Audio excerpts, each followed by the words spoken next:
Kemarin saya sama Agung tuh membahas, dia bilang begini, saya tuh sering baca kitab Mazmur. Kenapa ya doa-doanya Daud itu kejam ya?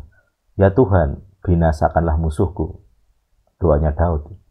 Coba orang Kristen tuh lihat, yang biasanya diajarin kosah kasih mulu. Kalau membaca Mazmur Daud kan tertusuk tuh. Doanya Daud itu bukan doa yang baik-baik. Celakakan musuhku. Binasakan musuhku. Biarlah dia terjerat. Nah, macam-macam gitu. Doa apa itu? Apakah itu doa mengasihinya? Jadi tes power itu nanti berhubungan dengan hal-hal yang tidak ortodok, hal-hal yang di luar pakem kekristenan bahkan.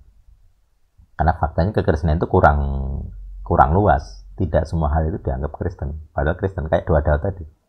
Doa Daud itu doa-doa mencelakakan orang. Apakah itu doa Kristen? Coba siapa yang menirukan doa Daud? Orang akan diajarkan kamu tuh harus mengasihi, mengampuni, dan sebagainya.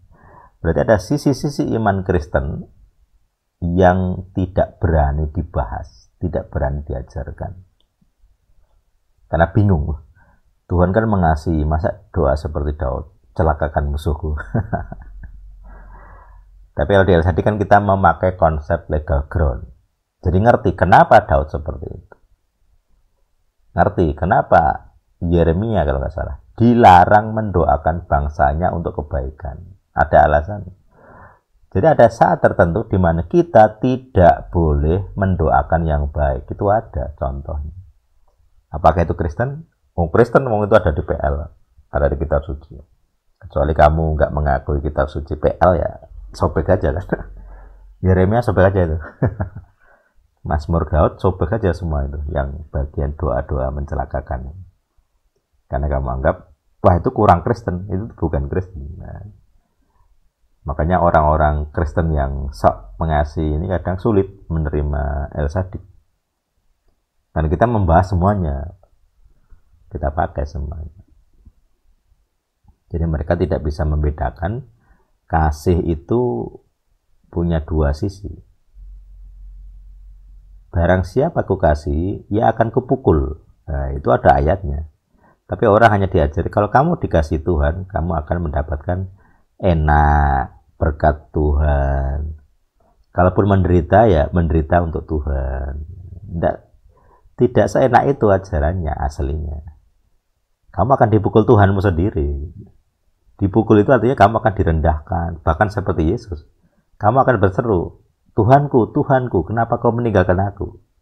Dan Tuhanmu memukul itu sampai segitu. Jadi orang ketes power, ini Tuhan siapa ini yang memperlakukan saya menderita? Saya pun kadang mengalami itu ya. Kok aku seperti ditinggalkan? Ada sisi-sisi yang seperti dijorok itu apa ya? Dijerumuskan gitu kan.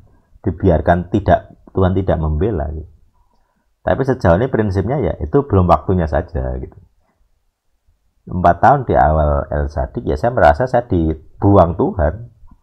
Seruan saya seperti seruan Yesus itu, Eli Eli lama sabachthani. Kenapa Tuhan saya meninggalkan saya? Orang-orang rohani semuanya mencibir saya gitu.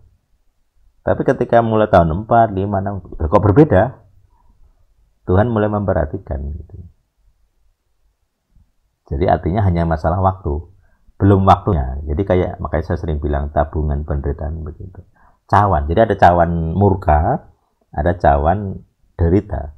Cawan murka kalau sudah penuh, orang mati dihukum Tuhan. Cawan derita kalau penuh, barulah enak gitu kan. Jadi cawan penderitaan tentang teori El Sadik itu 4 tahun kira-kira. Tahun keempat, kelima mulai ada hasil. Begitu cawan penderitaan saya penuh, saya merasa menang. Sukses. Yang mencibir saya malu sendiri itu. Kamu mungkin ET itu diutus Tuhan. Tidak mungkin ET itu diutus Tuhan. Kamu tuh sesat. Tapi begitu 4 tahun loh, saya terbukti tidak sesat. Bahkan didakwa hukuman mati pun malah dia yang mati gitu. Jadi tes power. Jadi pengetahuan yang asli dibuktikan dengan pengalaman yang original, yang real, yang nyata gitu. Menang gitu. Kalau kamu masih kalah berarti ada yang belum selesai. Ada yang masih KW gitu.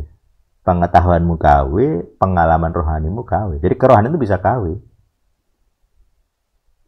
Kalau saya dulu saat teduh sambil senderan gitu kan, saya dimarahi. Kamu berdoa kok tidak menghormati Tuhan.